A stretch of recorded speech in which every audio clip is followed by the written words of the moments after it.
আমি fresh mango juice বানাবো। তার জন্য একটা ব্রাজিলিয়ান আম নিলাম, ফ্রেশ কাঁচামরিচ,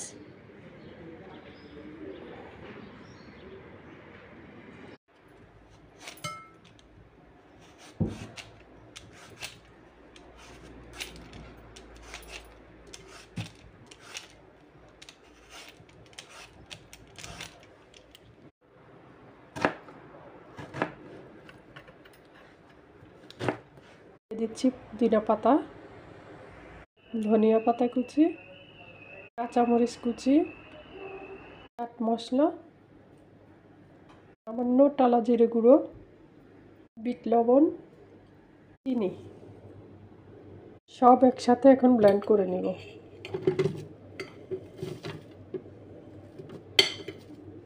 একটু পানি দিয়ে দেব, একটা আইস কিউব দিয়ে দিলাম,